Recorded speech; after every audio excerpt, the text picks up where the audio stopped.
AI is wreaking havoc in search. And if you haven't seen your organic traffic dips recently, you probably will start to see those dips come about very soon. And that's because Google's made a lot of changes to their search engine results page. If you haven't been paying attention, do a search for an informational query about your brand or something like that. And you'll notice that an AI overviews will pop up, and all the information that you have on your website will probably be shown on the AI overview sections, which means that your number one ranking is further down the list. It might even come after the Google snippet. It might even come after the maps. So the organic ranking is pushed further and further down that search engine page. And depending on the type of search you did, you might see a map, you might see shopping lists and things like that. So the search engine results page, SERP, as we like to call it in the business, is always evolving. And with AI, it has changed quite a bit. And for a lot of people, what that means is that their rankings have remained number one. At least that's what Google Analytics is telling them, is that their rankings is number one, or the SEMrush or Moz or whatever they're using. They're seeing number one rankings, but they're not seeing the same level of traffic. In fact, I have had experiences where you're still number one across the board, but you're seeing a dip in traffic. And so in this episode, I'm going to help you understand why that is happening. I'm going to point out the 4 things that are killing your organic traffic. And I'm going to give you 3 tips on what you can do to make sure that you can get that traffic back, or at least adapt your strategy, because AI in 2025 is very smart when it comes to search. And with the rise of search AI bots, with the rise of ChatGPT, Google's losing impression share, market share in that area. Things are changing. And so you need to adapt your SEO strategy, your organic strategy accordingly. Don't panic. I'll tell you exactly the 4 things that are happening, and I'm going to give you 3 really good tips that if you implement them, is going to result in your website getting the being positioned for success as you head into the second half of 2025. So see you on the other side as we talk about how AI is changing your organic traffic. Welcome to the latest episode of Corner Your Market. I'm your host, Silas Kimide. In this podcast, I talk about all things digital marketing, from website design and development to SEO and PPC, as well as paid advertising, email marketing, social media, and anything in between.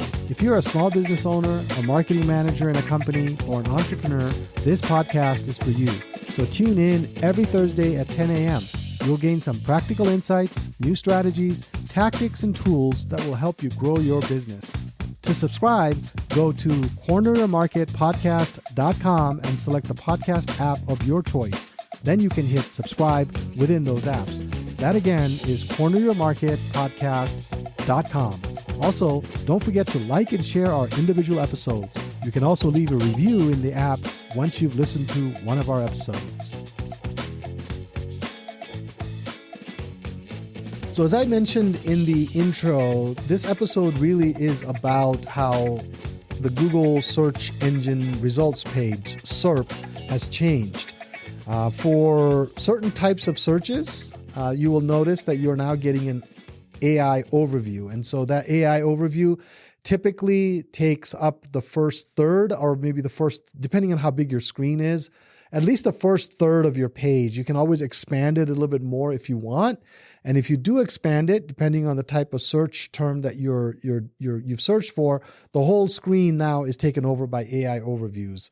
And that's in desktop, right? So the latest numbers that I've seen says that AI overviews is triggered about 13% of the time. That's according to some thought leaders that I follow, and I'll put the citations on any metrics that I use in my show notes so you can follow those links and learn more.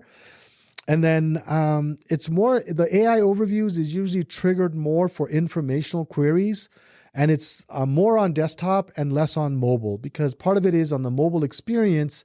If AIO takes up a third or half of the mobile results page, then that could be a problem for people, right? And so Google quite hasn't figured out how they're going to show AIOs in their mobile experience, but it is starting to become more and more as part of their results.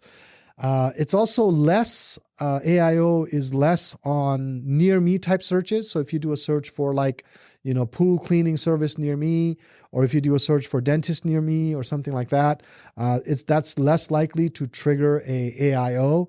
A product search, so if you're looking for, like yesterday I was looking for, although it depends on the type of product, if you're looking for cars or you're looking for HVAC systems or something like that, you're probably going to get like a Google shopping page or something, and you're not going to get an AIO. However, I do notice that if you ask it a question like recommend or best, HDMI to mini HDMI converter or whatever it is, that could trigger an AIO. And so really what they're trying to do is, as we've looked at some of these search queries, AIO results generally come up when Google is looking at your informational intent, right? So if for search terms that are informational intent type search terms, so for instance, what is compound interest, how to clean air fryer, right? Or difference between, tooth extraction and dental implant, something like that. That's an informational query. For that, you're going to get an AIO overviews right away. Or if you also have a clear question structure. So for instance, what is or how to, like how to replace the engine air filter on a 2022 Hyundai Sportage or whatever. Now, I don't know if that Hyundai makes a Sportage, but that's just the name that came up, right? So if you have a clear question structure, that also is likely to trigger an AIO. Long tail and low competition keywords are also likely to do that, just because long tail terms typically have at least 4 or 5 words in them, and people don't just randomly put words in there. They are asking a question, or they're saying, how do I, like for instance, I did a long tail search for my laptop last night. Like, does this model of Asus, whatever, have this feature, right? So that's a long tail, low competition type question, and that is also going to trigger a question. An AIO. Fact-based and neutral topics also, that's kind of a given. Like fact-based, like what is the weather like in, Timbuktu in July, right? That's a fact-based type question that's kind of neutral in many ways, and that's informational. It'll just grab it and put it. So the main thing that AIO results in is it basically, so anyway, before I get into the main things here. So there are certain types of queries though that Google has kind of stayed away from when it comes to AIO, sensitive or controversial topics. So if you ask it, should you end DEI, right? It's in the news, it's controversial. I doubt Google's going to try to give you an answer on that, right? It's not going to give you, oh yeah, you should or you shouldn't or whatever, right? So things like that, it's not going to do. They've also tried to stay away from money, investment, healthcare type questions, like should I take this pill, or if I invest this much, how much will I make next year, or something like that, right? So they do appear, I'm not saying they don't, but they're less likely to appear when you're doing your money, your life. Recipes, quick factual questions, they don't get triggered. News and current events, obviously doesn't get AIO triggers. Branded navigational or transactional queries. So Amazon login, people I can't believe people do that. They're like, if you got to log into your, your Cox account or something like that, Cox login page, that's not going to send you an AI overview. So those things don't result in an AI overview. So now, what is the impact of AI overviews? It's creating this phenomenon called zero-click search. What zero-click search really means is people do a search for, let's say they do a search for, the transmission, repair shop. Let's say, should I replace my transmission shop? Should I replace my transmission? Right? Or where is the closest transmission? Anyway, should I replace my transmission? If you do that search, that answer is going to be available to you on the AI overview. So you do not need to click on that answer to go to the answer provider's page to actually get that answer, right? So that results in a zero-click search, meaning you did not click on anything to go to get the answer that you are seeking. Traditionally, in the past, all searches resulted in a click, right? Because you had a listing back in the day. Think of 2001 search engine, right? You're looking at, you do a query and you have websites that are listed. You had to click on one of the websites to get your answer, right? So that was 100% clicks. Somebody clicked somewhere, they went somewhere, or they restarted the search, right? So now you have a lot of 0-click searches. And so what that's doing is that's messing up our analytics a little bit, because like for a lot of our clients, we've spent so much effort and time getting them optimized on their content and everything like that. And when we look at their rankings, we see that their rankings are number one across the board, right? And so because their ranking is number one across the board, you think that traffic is increasing. Traditionally, that's been the case. You get number one ranking on 10 search terms versus number 4 ranking on those terms, your traffic is going to be 10x different. Now, I have seen so many analytics reports where rankings are number one, but organic traffic is going down. And the reason for that is because of 0-click search, right? People are getting the answer that they want and they don't need to come to your website. So the impact of that is that those search queries are not resulting in traffic. But on the flip side, which is very interesting to me, and I can't validate this, it's not a long study, it's not an international study, it's not a study commissioned by the Digital Institute Enterprise or whatever. It's based on the 70 or 80 client reports that I look at on a monthly basis. What I'm noticing is even though traffic might have fallen, engagement on the website is still consistent month over month, meaning conversions haven't dropped, phone calls haven't necessarily dropped, and things like that, which tells me that those informational queries that were resulting traffic to your website are now not coming to your website, but they were not planning on calling you anyway.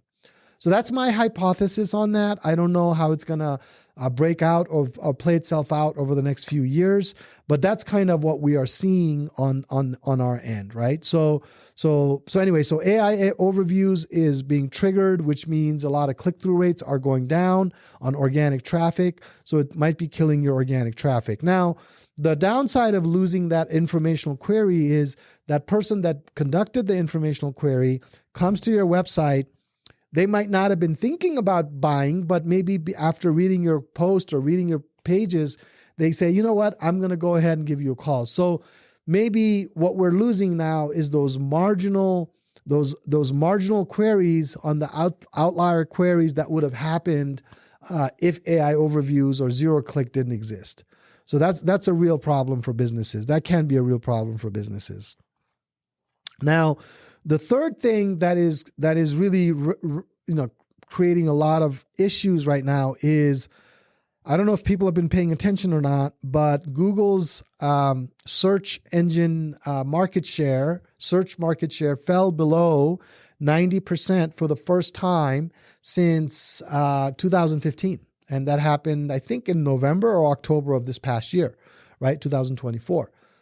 That's interesting, right? Because that shows you that people now have other sources of search engines, ChatGPT, Perplexity, Grok, whatever it is that you're using, can also provide the same kind of questions same kind of answers that you were thinking of getting before, right? So because of those other sources of information, the search volume coming from Google is now going down, which kind of shows itself on your analytics report, which may not be bad, but what that means is that now you have to make sure that your visibility stays up with these AI chatbots, right? So the rise of AI-powered search engines like Perplexity is positioned as an AI-powered search engine, is very interesting to me because I played around with that for a little bit and I'm comparing results. So far, the results are very similar in the sense that the companies that we have optimized for are maintaining their number one, or they don't really report number one. Let's just say a high status. So I compared some of my top performing client websites last week. I punched in a particular question in Google for that term, looked at their rankings and looked at where they were, and I punched that into like ChatGPT, Perplexity, and some of these other AI engines, and I just compared what it looked like, and I found that if you've been optimizing for Google, you're generally going to do well on these search engines, right? So this fall in search engine traffic to me is not a us problem. That's a problem for Google, right? I think that if you have been following Google's best practices over the last 10, 15 years or 3 or 4 years, then I think these AI search engines are probably going to use similar factors to rank you because those are just sound principles that Google has used over the years. But what that does mean is that you have to pay attention to habits and demographics and uses and things like that. So don't expect somebody in ChatGPT to wade through 10 different listings to find yours, right? So the way ChatGPT is presenting these search results is, if you say recommend a dog dentist near me, it's just going to give 1 or 2 and give you reasons, commentary on why they believe that that you should visit 1 or 2 of these, right? So which means if you're 4, 5, and 6, you're not going to be considered, which means that if you're going to be 1, 2, and 3, you have to have sufficient content on your website for ChatGPT to be able to determine that you are a good provider, which means you have to spend a lot of time producing content to feed the AI engine, right? So content production will remain a foundation of any digital marketing strategy that you ever do. So blogging, writing, and communicating your value proposition, the services you provide, the audience you serve, that will stay important. And don't use AI to do it, because that doesn't really do anything for you, right?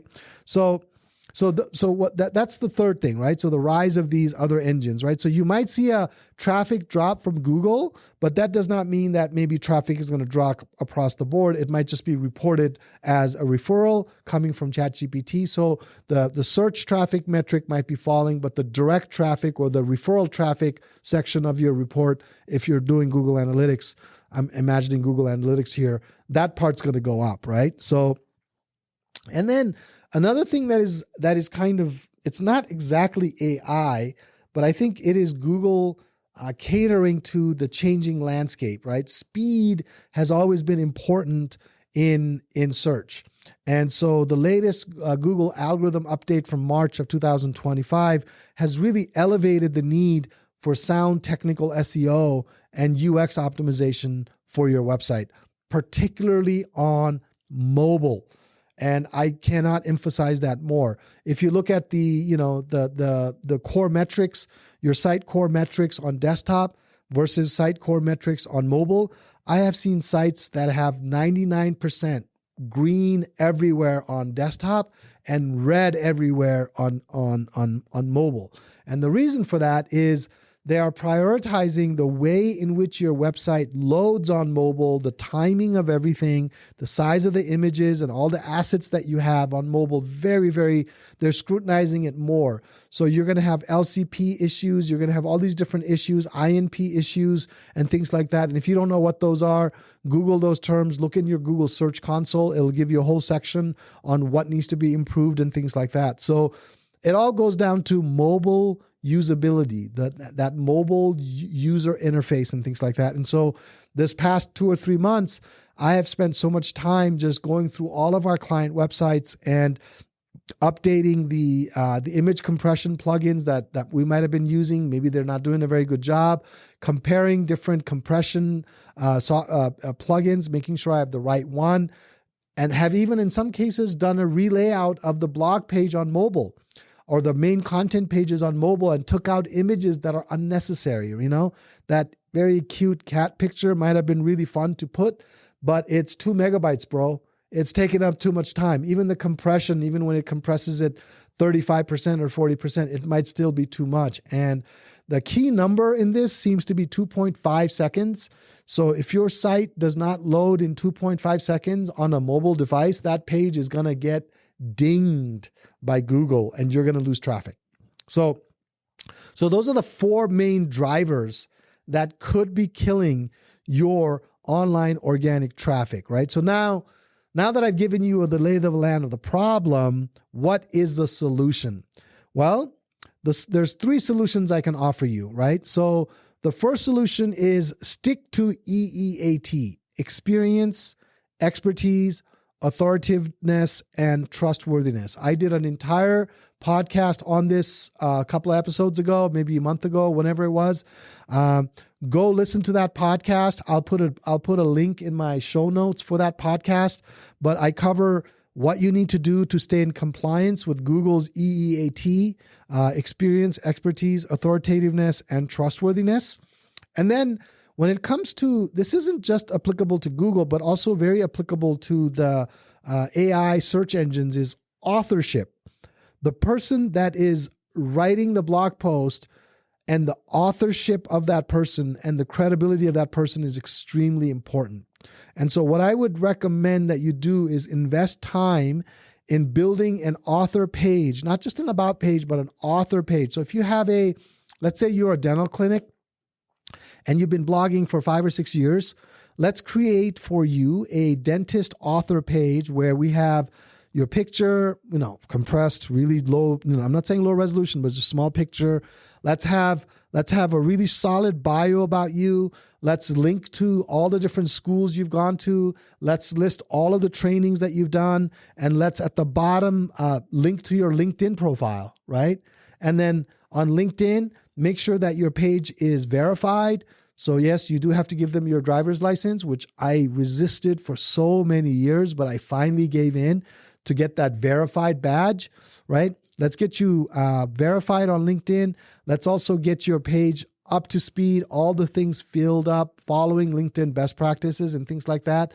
And let's also engage a little bit. Let's put some of those blog posts that you've written over the years in LinkedIn to build a little bit of an audience there. So what you're trying to do there is you're trying to build authorship, right? So that kind of works really well for, people that have very high qualifications, but even if you don't have high qualifications but you do have a qualification, because obviously you're writing for a reason, because you have some kind of expertise. So anyway, build an author page that you can really promote to Google so that they can view you and see your authorship, see your thought leadership, and then get you the appropriate rankings and things like that. So that's the second thing you could do.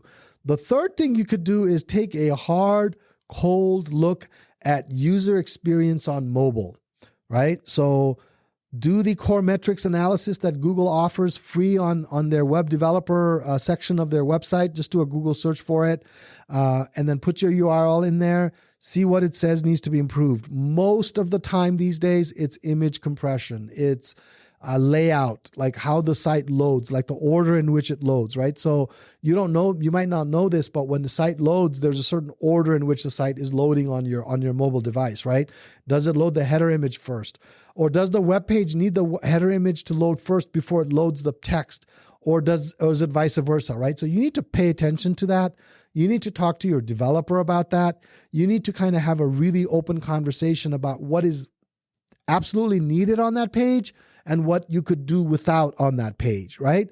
So no sacred cows, bare bones as much as possible, clear, lots of white space, easy to read, like taps on the web. That's what the INP is trying to measure, is the taps. Like if somebody can tap, how many times do they have to tap before that link works?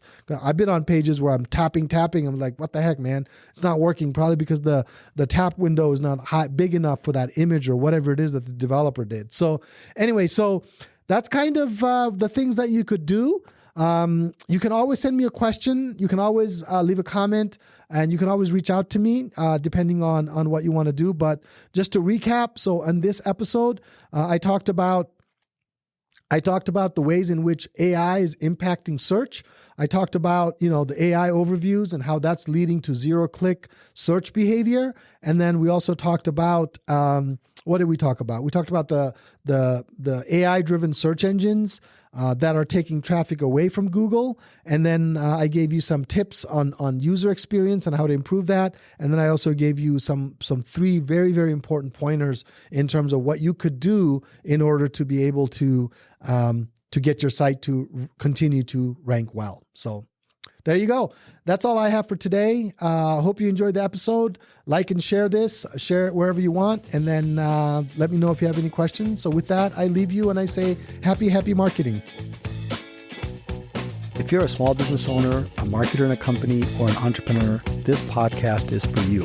You'll become better educated and informed when it comes to digital marketing. And if you implement the strategies, tactics, and tools I discuss in this podcast, your business will grow and prosper. To subscribe, go to corneryourmarketpodcast.com.